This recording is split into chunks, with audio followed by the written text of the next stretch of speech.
Good morning students, this is Ankush Kumar from public inter college. Last class में verb भरने वाला sentence हम कर रहे थे, यानी कि वो फिल इन द ब्लैंक्स, वो खाली स्थान हम फिल कर रहे थे जिनमें मेन वर्ब को भरा जाता है। यही तो हम काम कर रहे थे। बिल्कुल अच्छी बात है, याद होगी, भूल गए हैं, सबकी याद है। तो एक्सरसाइज नंबर 62 हम कर रहे थे, है ना। आप देखो किताब भी नई आ गई है, तो 61 और 62 नई किताब में पेज नंबर है 98। एक बार मैं यहाँ लिख देता हूँ, एक्सरसाइज नंबर 68। क्या है एक्सरसाइज नंबर हमारा? 68 नहीं, 62। चलो बहुत अच्छे। और 62 पेज नंबर है इसका 98।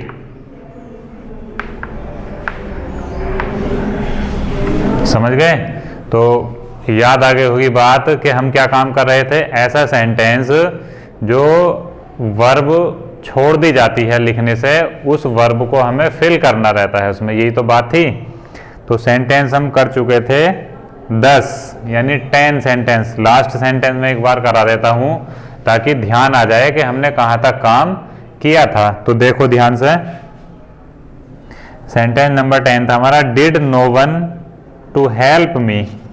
सेंटेंस नंबर था हमारा 10। Did no one to help me, to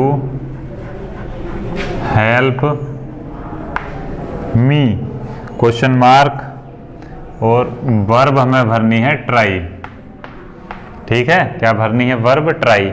तो ध्यान देंगे, ट्राई का मीनिंग क्या होता है मैंने बताया था। जब हमें कोई भी सेंटेंस में वर्ब भरनी होती है, ठीक, कोई सा भी सेंटेंस हो चाहे, हमको उसमें वर्ब फिल करनी है, वर्ब भरनी है, तो क्या करते हैं हम? सबसे पहले वर्ब अपने दिमाग में याद रख लेते हैं। ट्राई, ट्राई माने क्या होता है? कोशिश करना। कोशिश करना यानी प्रयास करना। तो अब हम सेंटेंस पढ़ेंगे। डिड नो वन, क्या किसी ने नहीं। नो वन माने क्या होता है? किसी ने नहीं। टू हेल्प मी, मेरी सहायता करना। ट्राई माने प्रयास किया। तो याद रखेंगे बात, डिड पास्ट इंडेफिनिट का है, और पास्ट इंडेफिनिट में हमेशा मेन वर्ब की फर्स्ट फॉर्म आती है। तो हम क्या लिख देंगे यहाँ? ट्राई। ठीक है नहीं बात? बहुत ज़्यादा दिमाग लगाने की ज़रूरत नहीं है। क्यों?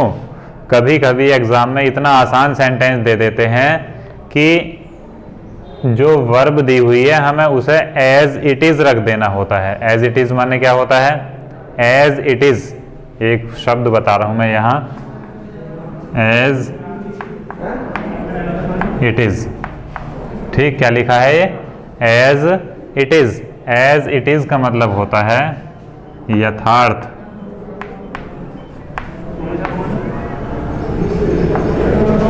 एज इट इज माने क्या होता है? यथार्थ। शब्द भी याद करने हैं। कारण यह है 4 नंबर की स्टोरी आती है, और उस 4 नंबर की स्टोरी को बनाने के लिए हमें इंग्लिश के शब्दों की ज़रूरत पड़ती है। ऐसा होता है अक्सर, पूरी न्यू लाइट हम पढ़ लेंगे हाई स्कूल की, लेकिन इसमें से एक भी स्टोरी हमें नहीं मिलेगी। समझ गए? चलो 9th की पूरी न्यू लाइट पढ़ लेंगे, उसमें से भी नहीं मिलेगी। इंटर की पढ़ लोगे, उसमें से भी नहीं मिलेगी।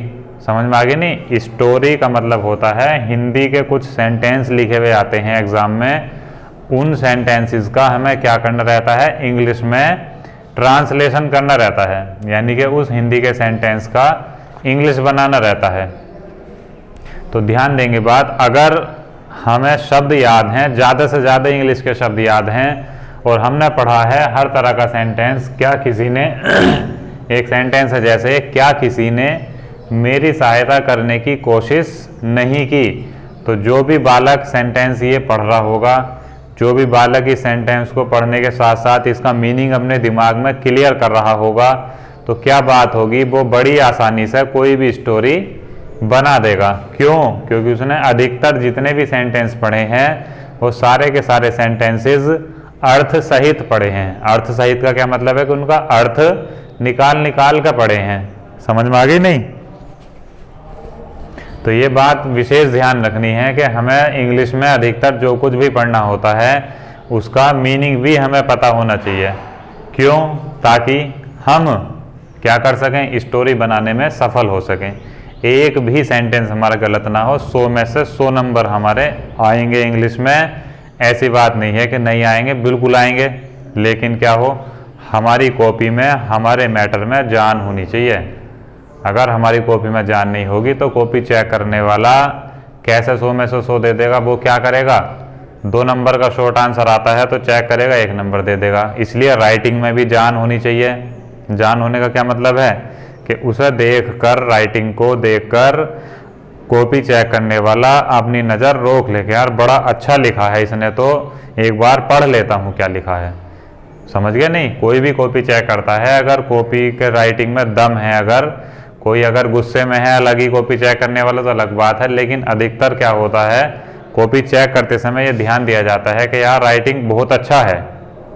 राइटिंग बहुत अच्छा होने की वजह से क्या क्या करना चाहिए भाई, इसकी कॉपी एक बार पढ़ लेते हैं, क्या पता ये पूरे के पूरे नंबर ले आए, 100 में से 100 आए भी हैं इंग्लिश में, 100 में से 100, और चाहोगे तो अब भी लाएंगे। मेरा हमेशा यही प्रयास रहता है कि 100 में से 100 लाने हैं, ठीक है नहीं? तो यही दिमाग में अपने सोच के पढ़े बैठेंगे और इसी हिसाब से पढ़ेंगे कि हमें पेपर 100% करना है। ये नहीं सोचना है कि यार 95-96 आ जाएंगे तो बहुत हैं, ऐसा नहीं, हमें तो पूरे चाहिए। अब पूरे चाहिए तो क्या करेंगे कि जितना लिखा हुआ है उसे हमें समझना है सही करके, और बिल्कुल याद रखना है, हमेशा रिवाइज करते रहना है। राइटिंग पर भी ध्यान देंगे बार बार कि कौन सा अक्षर हम गलत बना रहे हैं। समझ गए नहीं? तो समझ लेंगे बात। एज इट इज़ में बता रहा था, तो एज इट इज़ का मतलब होता है यथार्थ। यथार्थ का मीनिंग क्या होता है? जैसा है वैसा ही, या जैसा है वैसा ही। नहीं समझ में आई? जैसा है वैसा ही। तो एज इट इज़ हमने ये वर्ब लिख दिया, तो क्या मतलब हुआ इसका कि जैसी ये वर्ब दी हुई है वैसे ही हमने लिख दी, इसमें कोई भी चेंज नहीं किया है। ठीक, तो एज इट इज़ का मीनिंग भी क्लियर हुआ। तो इस तरह से शब्दों को भी मैं बताता रहूँगा। अपनी कॉपी में कहीं अलग से एक नोटबुक बना लेंगे। मैंने बताया था कि वर्ड मीनिंग पे तो बहुत ज़्यादा ध्यान देना है। वर्ड मीनिंग जितने ज़्यादा याद होंगे, इंग्लिश लैंग्वेज उतनी ही बेटर होगी। ठीक है, तो अभी सब मिटा देते हैं, ज़रा अपने सेंटेंस पे चलते हैं वापस।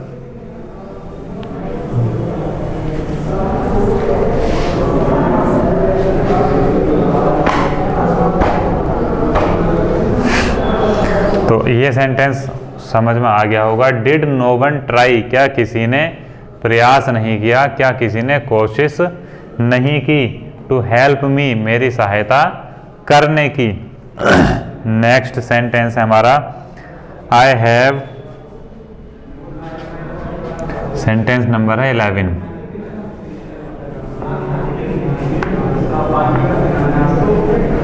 आई हैव, खाली स्थान, my breakfast just now,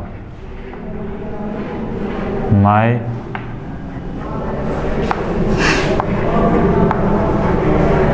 breakfast just now, और हमें वर्ब भरनी है टेक। तो कुछ बच्चों को प्रॉब्लम होती होगी कि खाने पीने के लिए टेक का यूज़ कैसे कर लेते हैं, तो अब यहाँ ध्यान देंगे कि ऐसा कर लेते हैं। नहीं समझे बात? क्या ध्यान देंगे कि इस तरह से कर लेते हैं। समझो इस सेंटेंस को, कोशिश करो समझने की। तो भाई देखो, I have my breakfast, take माने क्या होता है? लेना। टेक माने लेना। तो मैंने अपना ब्रेकफास्ट कर लिया है। लेना, खाना पीना मैंने बताया था, ये टेक माने लेना, खाना पीना, ये सभी शब्द होते हैं हिंदी में। माई ब्रेकफास्ट जस्ट नाउ माने अभी अभी। जस्ट नाउ क्या होता है? अभी अभी। तो क्या मीनिंग हुआ इसका कि मैंने अभी अभी अपना ब्रेकफास्ट यानी सुबह का नाश्ता किया है। ये आई लिखा हुआ है। ठीक, क्या लिखा हुआ है? आई लिखा हुआ है। तो एक बात ध्यान आ गई होगी, सेंटेंस देखते ही कि हैज़ या हैव देखते ही क्या दिमाग में आएगा? भाई ये तो प्रेजेंट परफेक्ट का है, कौन सी फॉर्म लगाते हैं हैज़ या हैव के साथ? थर्ड फॉर्म लगानी है सीधी सीधी, तो टेक की थर्ड फॉर्म क्या हुई? टेकन। ये भी सेंटेंस सही हो गया, ठीक है नहीं? तो इस तरह से दिमाग में क्लिक होना चाहिए, दिमाग में बात टच होनी चाहिए एकदम से कि इसमें अगर हैज़ या हैव दिया हुआ है तो हम वर्ब की कौन सी फॉर्म लगाएंगे, हैज़, हैव या हैड। तीनों के साथ ही हमेशा वर्ब की थर्ड फॉर्म लगाई जाती है अगर सेंटेंस पैसिव वॉइस का नहीं है तो। समझ गए नहीं? पैसिव वॉइस का है तो पहले बीन लगाएंगे फिर थर्ड फॉर्म लगाएंगे, ठीक है बात? आगे देखते हैं sentence number 12। How many lessons, 12, how many lessons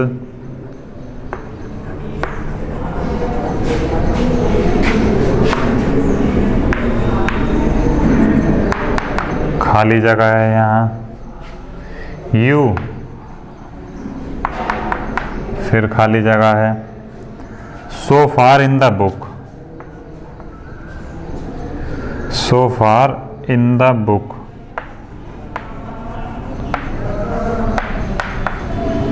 in the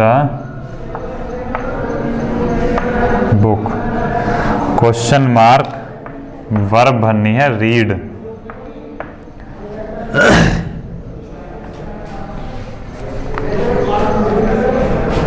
how many lessons, इसका मतलब होता है कितने पाठ। हाउ मैनी लेसन्स माने क्या है? कितने पाठ या कितने लेसन्स, है ना? How many lessons. यू, तुमने, कितने लेसन तुमने। सो फार इन द बुक, किताब में अब तक। सो फार क्या होता है? अब तक।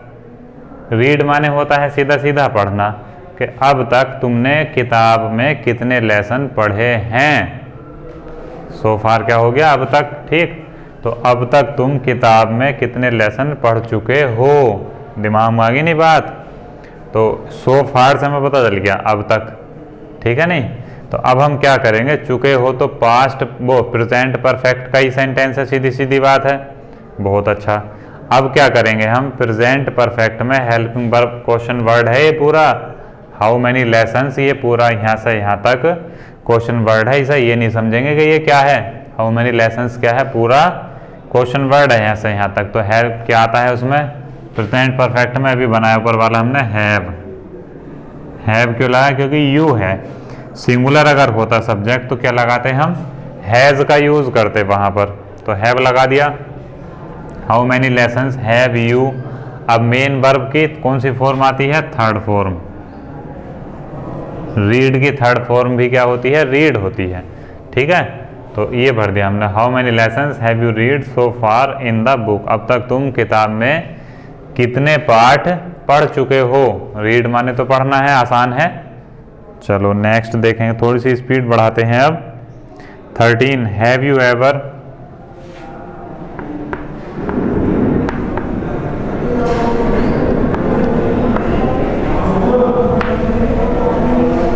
Have you ever by sea. चलो पहले एक काम करो, ये सेंटेंस जल्दी नोट करो ऊपर वाले, है ना? इतना रफ कर देता हूं फिर मैं।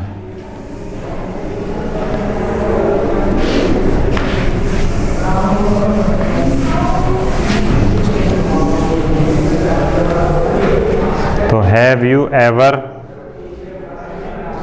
बाई सी क्वेश्चन मार्क, और वर्ब भरनी है हमें ट्रेवल, ठीक है नहीं? समझते रहेंगे, बहुत धीरे धीरे पढ़ा रहा हूँ, इससे भी धीरे पढ़ाना बड़ा मुश्किल है, फिर तो एक सेंटेंस ही हो पाएगा 10 मिनट में। समझो, हैव यू एवर, जब हैव दिखाई दे रहा है तो कौन सी वर्ब भरेंगे? जब हैव दिखता है तो हम क्या करते हैं, सीधा वर्ब की थर्ड फॉर्म भर देते हैं। तो ट्रेवल की थर्ड फॉर्म क्या होती है, ट्रेवल्ड। बहुत आसान है, तो क्या कर देंगे, TRAVELLED, ट्रेवल्ड, ठीक है? तो have you ever travelled by sea. By sea का क्या मतलब होता है, जल मार्ग। बाई सी माने क्या होता है, जल मार्ग। समझ गए नहीं, समुद्र होता है सी माने, लेकिन सी का सीधा सीधा मीनिंग क्या होता है, समुद्र से भी होता है। और बाई सी का मीनिंग क्या होगा हमारा यहाँ, जल मार्ग, या क्या कभी तुमने जल मार्ग से ट्रेवल क्या होता है, यात्रा करना, क्या कभी जल मार्ग से यात्रा की है, क्या कभी समुद्र के रास्ते से यात्रा की है। नेक्स्ट सेंटेंस है हमारा 14।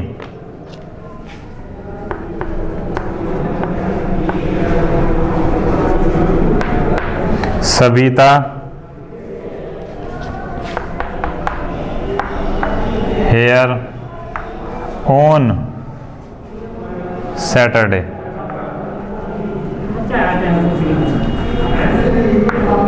Full stop.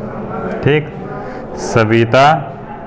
अब इसमें देखो यहाँ दी हुई है वर्ब भरनी है हमें कम, ठीक है नहीं, क्या दे रखा है, यहाँ दे रखा है कम।